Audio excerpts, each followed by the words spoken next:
நமச்சிவாய வாழ்க.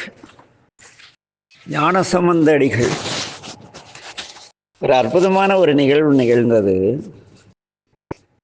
நாம் ஞானசம்பந்த பிள்ளைக்கான அப்பரடிகள் சீர்காழி சில நாட்கள் தங்கி இருந்தார் என்று புதன்கிழமை அன்று பதிவிட்டிருந்தோம். சில நாட்கள் என்பது இன்றைய வரை பார்த்தீங்களா, ஒரு வாரம், அப்படி சில நாட்கள் வாரக்கணக்கு வராது. புதன், வியாழன், வெள்ளி, சனி, ஞாயிறு, திங்கள், செவ்வாயாக சில நாட்கள் அந்த அவர்களை தொந்தரவு செய்யக்கூடாது என்று திருவருள் தீர்மானித்தது போதும். ஏனெனில் சில நாட்கள் கழித்து அவர்கள் செல்கிறார்கள் என்று அந்த புராணத்திலே கூறப்படுவதால் இறைவன் சில நாட்கள் அவர்களை சீர்காழியில் தங்க வைத்து பதிகம் கேட்டு கொண்டிருந்தார் போலும். இன்று நம்முடைய ஞானவள்ளல் ஞானசம்பந்த பிள்ளையும் தேவார வள்ளல் நாவுக்கரசடிகளும் சீர்காழியிலிருந்து கிளம்பி பல சிவப்பதிகளை காணும் ஆவலுடன் புறப்படுகிறார்கள். பெருமான் அருளிய முத்துச்சிவிகையில் ஞானசம்பந்த பெருமானும் உடன் நம்முடைய நாவுக்கரசடிகளும் வருகிறார்கள். வரும் வழியிலே திருக்கண்ணார் கோயில் சென்று அங்கே கண் ஆயிரமுடைய நாதரை வணங்கி அங்கிருந்து புள்ளிருக்கு வேளூர் வைத்தீஸ்வரன் கோயில் வருகிறார்கள். அங்கே பெருமானை வழிபட்டு மகிழ்ந்து பதிகங்கள் பாடி மகிழ்கிறார்கள். அதன் பிறகு பல சிவாலயங்களை வணங்கி திரு ஐயாறு அடைகிறார்கள். ஐயாரப்பரை வணங்கி புலனைந்தும் என தொடங்கும் திருப்பதிகத்தை ஞானசம்பந்த பிள்ளை பாடுகிறது. அதன் பின்னர் திருமழபாடி, திருமாந்துரை ஆகிய பதிகளை சென்று வணங்கிய பிறகு திருப்பாச்சிலாச்சிரமம் என்று அன்று ஞானசம்பந்தர் காலத்திலே வழங்கப்பட்டு இன்று திருவாசி திருச்சிக்கு அருகில் உள்ளது என்ற அந்த திருவாசி என்ற சிவாலயத்திற்கு செல்ல நினைக்கின்றார்கள். அப்பொழுது திருப்பாச்சிலாச்சிரமம் இருக்கின்ற திருவாசியிலே கொல்லிமலவன் என்ற சிற்றரசன் வாழ்ந்து வருகிறார். அவர் சிவநெறி நின்றவர், சிவநெறியில் வாழ்பவர்.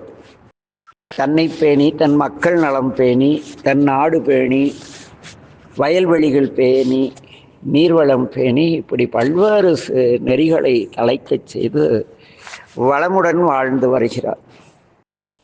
அப்படிப்பட்டவருக்கு அழகு வாய்ந்த ஒரு குழந்தை பிறக்கிறது.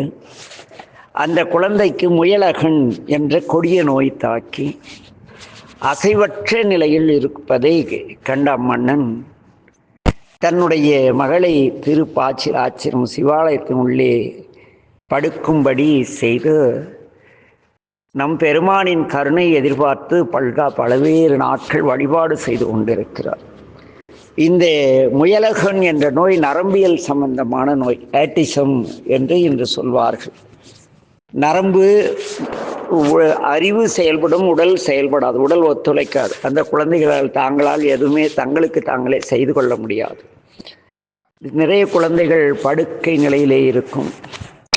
சில குழந்தைகள் கொஞ்சம் நம்ம பிடிச்சிட்டா நடக்கும். சில குழந்தைகள் ஏந்திரிச்சா ஓடிக்கிட்டே இருக்கும். அவங்க ஒரே சிந்தனை தான் இருக்கும் அந்த குழந்தைகளுக்கு. சில குழந்தைகள் நாம் சொல்வதை புரிந்து கொள்ளும், ஆனால் செய்யாது.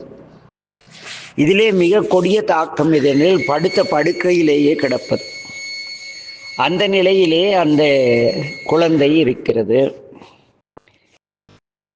இவ்வாறு அவர்கள் அங்கே திருப்பாச்சிலாச்சிரமத்திலே கொல்லிமலவன் தன்னுடைய மகளை தங்க வைத்து இறைவனை தினம்தோறும், இறைவா, என் குழந்தையின் உடல்நலம் சரிவர நீங்கள் அருள் செய்ய வேண்டும் என்று பல்வேறு நாட்கள் முறையிட்டு வருகிறார்.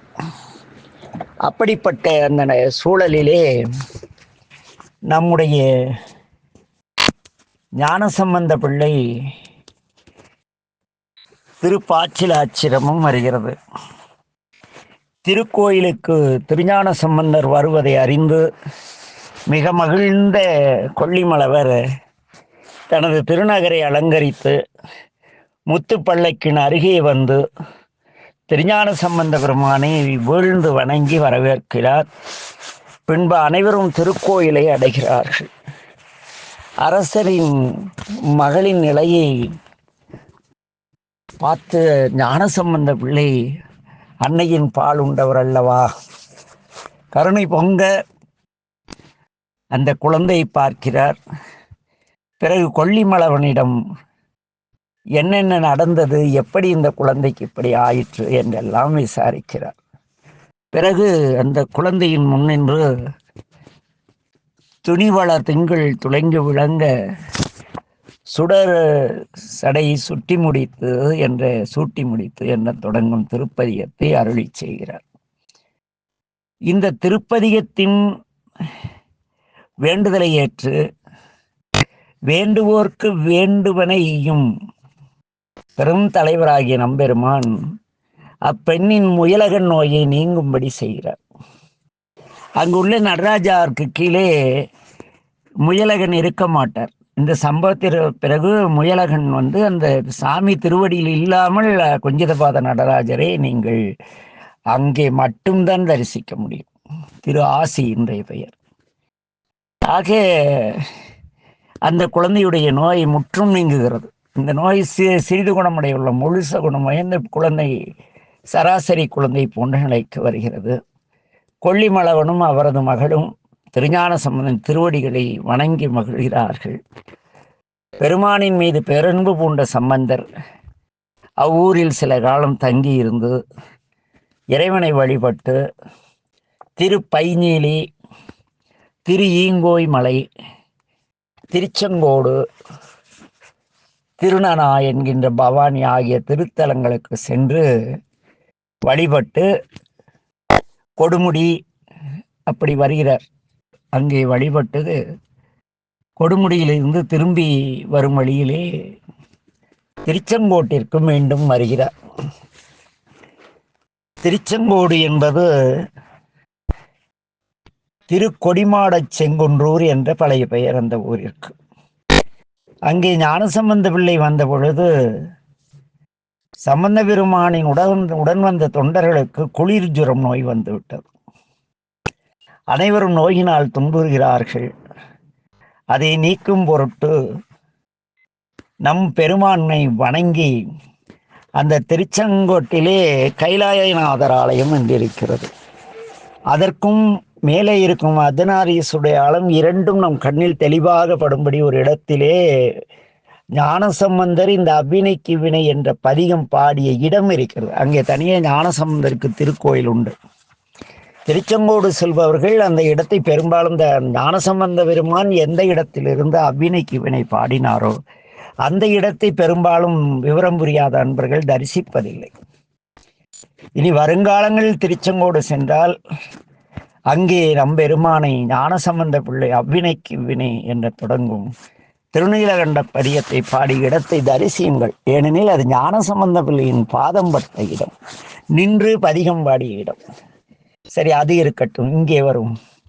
அங்கே நம்முடைய ஞானசம்பந்த பிள்ளை பெருமானை நோக்கி அவ்வினைக்கு கிவ்வினை யாமென்று சொல்லும் மகுதறிவியேன், உய்வினை நாடாதிருப்பதும் தமக்குணமன்றே, கைவினை செய்து எம்பிரான் கடல் போற்றுதும் நாம் அடியோம், செய்வினை வந்து எமை தீண்டப்பெறா திருநீலகண்டம் என்று பேசுகிறார்.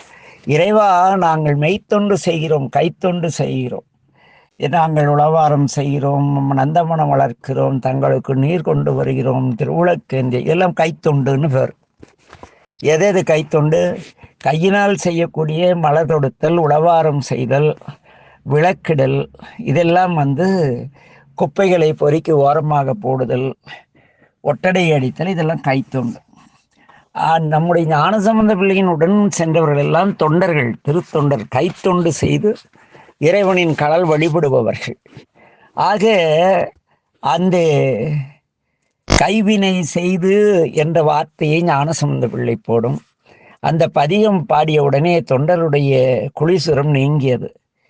தொண்டர்களுக்கு மட்டுமல்ல, அவ்வூரிலே வாழும் அனைவருக்குமே குளிர்சுர நோய் நீங்கும்படி செய்து அருளினார். இன்றும் கூட அங்கு அறநெறி வாழ்க்கை வாழ்கின்ற எந்த வீட்டிலுமே குளிர்சுர நோய் தாக்குவது கிடையாது. அறம்பிறல் வாழ்க்கையில் இருப்பவர்கள் வினைப்பயனை அனுபவிக்க வேண்டியது கடமை. ஆனால் அறவழி நின்று வாழக்கூடிய திருச்செங்கோட்டிற்கு யாருக்கும் இந்த குளிர்சுர நோய் பற்றியதாக தகவலே கிடையாது. அப்படி அந்த தமிழ் ஞானத்தமிழ் ஞானசம்பந்தரின் தமிழ் அங்கே திருநீலகண்டத்தை உறுதி செய்தது. அங்கிருந்து நம்முடைய ஞானசம்பந்த பிள்ளை கொடுமுடி கரூர் அப்படியே வழிபட்டு கொண்டு திருச்சிராப்பள்ளி குன்றுடைய தாயுமானவ பெருமானை வணங்குகிறார். அங்கிருந்து நம்முடைய ஜம்புகேஸ்வரர் அகிலாண்ட நாயகி ஆகியோரை தரிசித்து திருநெடுங்களம் செல்கிறார். திருநெடுங்களம் சென்று அங்கே வழியிலே நாங்கள் ஆரம்ப காலத்திலே 76களிலே நெடுங்களம் சென்ற பொழுதெல்லாம் அங்கு செல்வதற்கே இடர் அதிகம், நல்ல தடவழி கிடையாது, அதுபோல நிறைய இருந்தது. ஆனால் திருநெடுங்களம் சென்ற பொழுது அங்கே ஞானசம்பந்த பிள்ளை சந்தித்த சூழல் அதை பற்றி விளக்க போதுமான அவகாசம் இல்லை. அங்கே அவர் இடர்களையும் பதிகவும் பாடுகின்றார். மறை உடையாய் தோளுடையாய் வார்சடை மேல் வளரும் பிறையுடையாய் பிஞகனே என்று உன்னை பேசி நல்லாள் குறையுடையார் குற்றமோராய் கொள்கையினால் உயர்ந்த நிறைவுடையார் இடர்களையாய் நெடுங்களம் மேயவனே என்று அங்கிருந்த அன்பர்களுக்கு ஏற்பட்ட துன்பங்களை, இடர் என்பது மனதிற்கு வருவது, இடர் பிணி துயர் என்பார் ஞானசம்பந்தர். இடர் பிணி துயர் இடரே அப்படிம்பார். இதில் பிணி என்பது நம் உடலுக்கு வரக்கூடியது, துயர் என்பது மனதிற்கு வரக்கூடியது, இடர் என்பது மனதிற்கு உயிருக்கு உடலுக்கு மூன்றுக்கும் சேர்த்து வரக்கூடிய தீரா நோய் இருக்கிறது அல்லவா, அதுக்கு இடர்னு பேர். இடரினும் தளரினும்னு பாடுவார். என்ன இடர்பட்டம் தெரியுமா வாழ்க்கையில? இடர்னா அதை நீக்குவதற்கான வழிமுறை இறையருள் இருந்தால் மட்டும் செய்யும். அப்படி அங்கே அந்த பதிகத்தை பாடி அங்கிருந்து பல பதிகங்களை வணங்கிய பிறகு திருவளஞ்சொலி வருகிறார். அங்கு வந்து வளஞ்சொலிநாதரை வழிபட்டு என்ன புண்ணியம் செய்தனே நெஞ்சமே எனத் தொடங்கும் திருப்பதிகத்தை பாடி அருள்கிறார். அங்கிருந்து திருப்பழையாறை மேற்றளிநாதரை, திருப்பழையாறையிலே உள்ள இறைவனுடைய ஆலயத்திற்கு மேற்றளி என்று பெயர். ஆக அங்கே மேற்றளிநாதரை வணங்கி சத்திமுற்றம் சென்று வணங்கி பட்டீச்சரம் செல்கிறார். பட்டீச்சரம் செல்லும் பொழுது வெப்ப காலமாக இருக்கிறது, குழந்தை தடுமாறுகிறது. அப்பொழுது வானிலே சில பூதங்கள் யாரும் அறியாத வகையிலே சம்பந்தரின் உச்சி மீது பந்தல் பிடித்து வர, சம்பந்தரும் இது ஈசன் திருவருள் இசைகிறேன் என்று கூறி பெருமானின் கருணையை நினைந்து மண் மீது வீழ்ந்து வணங்குகிறார். ஆமாம், நாங்கள் உளவார செய்யும் பொழுது இதுபோல சில நிகழ்வுகள் நிகழும். அங்கு முத்து பந்தல் என்பது அங்கே வரலாற்றிலே வருகிறது. பந்தல் பிடித்து வருகிறார். நாங்கள் வெயில் காலங்களிலே உழவாரப்பணி, இந்த உணவு இலவசம், தங்குமிடம் இலவசம் அப்படியெல்லாம் போட்டு நாங்கள் உழவாரப்பணிக்கு போனதே கிடையாது. இறைவனை மட்டும் நம்பி போவோம். இறைவன் கொடுத்தா சாப்பிடுவோம், இல்லைன்னா வேற எங்கேயாவது கொடுத்துருவார். அப்படி செய்த போன பல இடங்களிலே கடுமையான வெயில் முதல் நாள் இருந்திருக்கும். 2வது நாள் நாங்கள் உழவாரம் செய்யும் பொழுது அந்த சூழல் மிக உழவாரத்திற்கு ஏற்ற பொழுது சூழ்நிலை மேகம் நீங்கவே அது உழவாரம் முடியும் வரை மேகங்கள் எங்களுக்கு குடைபிடித்து கொண்டிருக்கும். கண்கூடாக அனுபவித்த திருப்பழனத்திலெல்லாம் அப்படி அனுபவித்திருக்கிறோம். நிறைய இடங்களில் அனுபவித்திருக்கிறோம். எங்களுக்கே அப்படியெனில் ஞானசம்பந்தருக்கு பெருமான் அது அவர் பிள்ளை ஆயிற்று. அது அப்படி முத்து பந்தெல்லாம் கொடுத்து பார்க்கிறார். இவர் மண்ணின் மீது விழுந்து வணங்குகிறார். அப்பொழுது பூமி குளிர் மண்ணும் பூமழை பொழிகிறது. என்ன முத்துப்பந்தல் மலர்பந்தல் போலவும் சம்பந்த பெருமான் இறைவனின் திருவடிக்கு அமர்ந்திருந்தார் போலவும் தொண்டர்களுக்கு இறைவன் காட்சி தந்து அருள்கிறார். தொண்டர்களும் அதை கண்டு வியந்து போகிறார்கள். அங்கிருந்து புறப்பட்டு பட்டீச்சரம் சென்று பட்டிப்பெருமானை வழிபட்டு அங்கு மகிழ்ந்து பதிகங்கள் பல பாடி வழியிலே மேலும் பல சிவாலயங்களை வழிபட்டு திருமூலதேவ நாயனாரின் திருத்தலமாகிய திருமூலருடைய ஐக்கிய தலம் திருவாவடுதுறை அங்கே வந்து சேர்கிறார். அவ்வூரில் வாழும் திருத்தொண்டர்கள் எதிர்கொண்டு வணங்க ஞானசம்பந்த பெருமான் பல்லக்கில் இறங்கி அந்த அடியார்களை எதிர்கொண்டு வணங்கி திருவாவடுதுறை சென்று நம்பெருமானை வணங்கி மகிழ்கிறார். அப்படி மகிழ்ந்த பொழுது அங்கே இருக்கும் படராசின் கீழ் வீழ்ந்து வணங்குகிறார். வணங்கிய பொழுது இங்கே தமிழ் மணக்கிறது என்ற இடத்தை தோண்டுங்கள் என்று கூறுகிறார். அப்படி தோண்டிய பொழுது அங்கே திரு மந்திரம் ஒரு அருமையான பெட்டகத்திலே வைத்து பாதுகாக்கப்பட்டு பூமிக்கடியிலிருந்து வெளியே எடுக்கப்படுகிறது. இது வரலாறு. திருமந்திரம் நமக்கு கிடைக்க தமிழ் மணக்கிறது என்று கூறி தோன்ற சொன்னாராம். அது தமிழின் நாட்டு வாசனையை தமிழ்ஞான சம்பந்தன் தானே அறிய முடியும். அதை எடுத்து தந்த பிறகு அவருடைய வழிபாடு முடித்து அமர்ந்திருக்கும் பொழுது ஞானசம்பந்தரின் தந்தையராகிய சிவபாத இருதயர், மகனே, நான் வேள்வி செய்ய வேண்டும், அதற்கு எனக்கு பொருள் வேண்டும் என்று கேட்கிறார். என்ன நம்மளா இருந்தா என்ன பண்ணியிருப்போம்? பக்கத்தில் இருக்கிற ஒரு வசதியான அடியார்கிட்ட, அப்பா கொஞ்சம் பணம் கொடுத்துருங்க அப்படின்னு இருப்போம். ஆனால் ஞானசம்பந்த பெருமான் இறைவனை, ஞானசம்பந்தராகட்டும் நாவுக்கரசடிகளாகட்டும், யாரிடத்தும் சிவருமானை தவிர வேறு யாரிடத்தும் இறக்க மாட்டார்கள். கை நீட்டி இதை கொடு, அதை கொடு அப்படிலாம் பிச்சை எடுக்க மாட்டாங்க. ஏன்னா அது இறைவனுக்கு இழுக்கு. என்ன, நான் போய் சிவாலயத்துக்கு திருப்பணி செய்கிறேன், எனக்கு ஆளுக்கு 100 ரூபா கொடுங்கன்னு கேட்டேனா, என்னை விட கேவலமான பிச்சைக்காரன் யாரும் கிடையாது. பெருமானை இழிவுபடுத்தவன் எவனும் கிடையாது. பெருமான் எதற்காக ஆலயத்தை இடித்து போட்டிருக்கிறார், எவ்வாறு திருப்பணி செய்ய வேண்டும் என்பதற்கான உணர்வுகளை தந்து அவ்வொரு மக்களை கொண்டே திருப்பணி செய்து கொண்ட வரலாறுகளை நான் என் வாழ்க்கையிலே சந்தித்திருக்கிறேன். என்ன, திடீர்னு யாரோ அன்பர் வருவார், சாமி அருள் செய்வார், அவர் பாடல் பெற்ற சிவாலயங்களை எடுத்து மிக சிறப்பாக திருப்பணி செஞ்சிருப்பார். அந்த நம்முடைய கற்பரட்சகாம்பாள் கோயில்லாம் அப்படிதான். ஒரு தனி நபருக்கு இறைவன் அருளினால் அந்த கோயில் புதுப்பிக்கப்பட்டது. அதுபோல நிறைய சம்பவங்கள்.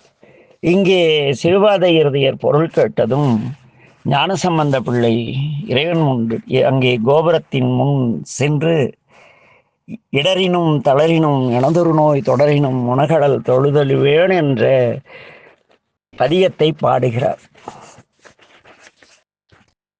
சிவருமானுடைய பேரருள் கருணையினால் சிவபூதம் ஒன்று 1000 பொன் கொண்ட ஒரு துணி மூட்டையை பலிபீடத்தில் வைக்கிறது அந்த சிவபூதம். உடனே ஞானசம்பந்தரிடம் சென்று, இது சிவபெருமான் நித்தமானாளர் நம் பெருமான் அருளியது என்று கூறி அந்த பூதம் சென்று விட்டது. ஞானசம்பந்த பிள்ளை அந்த பொற்கிளையை எடுத்து தனது தந்தையாரிடம் கொடுத்து, ஆறுசூழ்வேணி நாதரான பெருமானை நீங்கள் சென்று வேள்வி செய்து இவ்வையகத்தில் தீது நீங்கும்படி வேள்வி செய்வீர் என்று கூறி கொடுத்து அனுப்புகிறார். ஆம், வேள்வி என்பது இந்த உலகத்தில் தீயவை நீங்கி நல்லவை பெருக, வான்முகில் வளாது பெய்து மலிவளம் சுரந்து மன்னன் கோன் முறை அரசு செய்வதற்காகத்தான் வேள்வி செய்ய வேண்டும். தொட்டதுக்கெல்லாம் வேள்வி செய்யக்கூடாது. இது ஞானசம்பந்தர் அங்கே என்ன சொல்றார்? தந்தையே, தாங்கள் சென்று நம்பெருமான் முன்பாக இவ்வுலகில் உள்ள தீமையெல்லாம் நீங்கும்படி வேள்வி செய்வீர்களாக என்று கூறி, ஆக அங்கே என்ன, தீமை நீங்க மட்டும்தான் வேள்வி செய்ய வேண்டும். அவர் கூறிய அந்த பொற்களையை கொடுத்து அனுப்புகிறார். அவர் தந்தையார் சீர்காழி செல்ல நம்பெருமான் திருக்கோளம்பம், வைகள் மாடக் கோயில், திருநல்லம், திருச்சிறுக்குடி, திரு அழுந்தூர், திருத்துருத்தி வழியே மயிலாடுதுறையில் அருளும் அந்த மயூரநாத ஈஸ்வரரையும் அன்னை மயிலாம்பாள் இல்லையா, அவர் ஒயிலாம்பாள் மயிலாம்பாள் அழகிய அபயாம்பிகை. ஐயோ, அபயாம்பிகை சதகம் என்று ஒரு பாடல் இருக்கிறது. அது அபயா மிகப்பெரிய சமாச்சாரம். ஞானசம்பந்தர் வழிபடட்டும், ஏன்னா அவரை உடனே வேற கோயிலுக்கு அனுப்பிச்சிடக்கூடாது. ஏன் தெரியுமா? அந்த அபயாம்பிகை இருக்காளே, அவ அளப்பெரும் கருணையுடையவள். எளியனுக்கு ஒரு அருள் செய்தார். அருள் என்றால் ஈடு செய்ய முடியாத, அதற்கு இணையான அருள் எதுவும் கிடையாது. அப்படி ஒரு பெரிய அருள் செய்தாள் அபயாம்பிகை. ஆக ஞானசம்பந்தருடன் நாமும் தானே இப்பொழுது மயூரநாதரை வணங்கி அபயாம்பிகை முன்பாக நிற்கின்றோம். அவள் என்ன செய்வாள்? அந்த அபயாம்பிகை சதகம் படித்தாதான் அந்த ரகசியம் தெரியும். இருந்தாலும் பரவாயில்ல, நாளை சிந்திப்போம். நமச்சிவாய வாழ்க. எல்லா உயிர்களும் என்புற்று வாழ்க. திருச்சிற்றம்பலம்.